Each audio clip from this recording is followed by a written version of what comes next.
আমরা select to Canada সবসময় আমরা মানুষের কথা বলি। ডলি বেগম আমার পাশে বয়। 2018 সালে ডলি বেগম নির্বাচিত হয়েছিলেন প্রভিন্সিয়াল ইলেকশনে স্কারবো সাউথ ওয়েস্ট থেকে, এবং 2022 সালে, এখন 2025-এ আগামী 27 তারিখে ইলেকশন। অলরেডি অ্যাডভান্স ভোট শেষ হয়ে গিয়েছে, 20-22 শেষ হয়ে গেছে। তো ডলি বেগম আমার পাশে, এটি আমাদেরই সিলেটের মেয়ে, মৌলভীবাজার বাড়ি, আমাদের গর্ব, আমাদের বাংলাদেশিদের গর্ব। তো ডলি বেগম, আপনার নির্বাচন অলরেডি কাছাকাছি, 27 তারিখে অ্যাডভান্স ভোট হয়ে গিয়েছে। তো সেই ক্ষেত্রে আপনি চষে বেরিয়েছেন সমস্ত স্কারবো সাউথ ওয়েস্ট। তো ভোটারদের কেমন সাড়া পেয়েছেন? আলহামদুলিল্লাহ। আসসালামু আলাইকুম। সিলেট টু কানাডার সব অডিয়েন্সরে শুভেচ্ছা জানাই।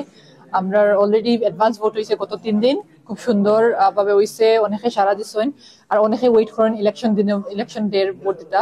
সো আমি আশা করবো আপনারা যারা ভিউয়ার্স আছেন, টরন্টোর বাসী যারা আছেন, আমরা রাইডিংও তখন আমরা ইলেকট্রাল ডিস্ট্রিক্টের ভিতরে তখন আপনারা গিয়া ভোট দিবা।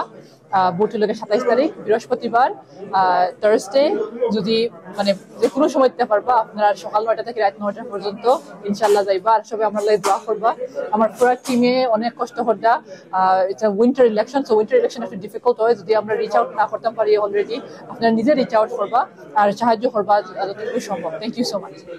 নির্বাচিত হওয়ার ব্যাপারে কতটুকু আশাবাদী? আমরা 2018 সালে দেখেছি আপনার সাথে কনজারভেটিভ পার্টির আপনি পেয়েছিলেন 46%, আপনি পেয়েছিলেন ফার্স্ট টাইম, এবং কনজারভেটিভ পেয়েছিল 27, রাইট? 2022 সালে দেখেছি আপনি পেয়েছেন 48 আর কনজারভেটিভ পেয়েছে 31,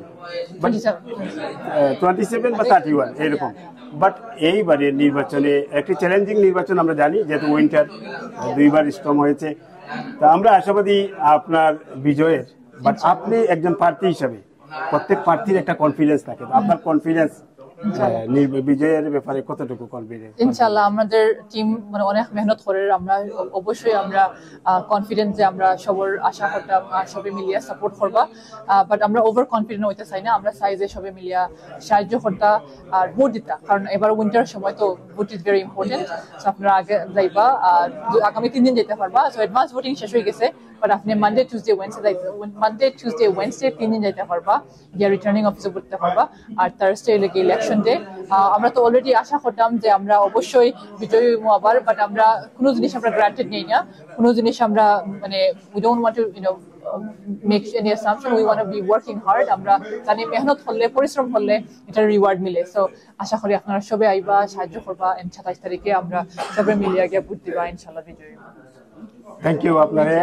সবার প্রতি আমারও শেষ মুহূর্তে অনুরোধ, যারা আমাকে ফলো করেন, যারা সিলেক্ট টু কানাডা দেখেন, বিশেষ করে অন্টারিও প্রভিন্সের স্কারবো সাউথ ওয়েস্টে যারা বসবাস করেন, তাদের প্রতি বিনীত অনুরোধ, সবাই আমাদের মেয়ে, আমাদের সিলেটের মৌলভীবাজারের মেয়ে, বাংলাদেশের মেয়ে, আমাদের অহংকার।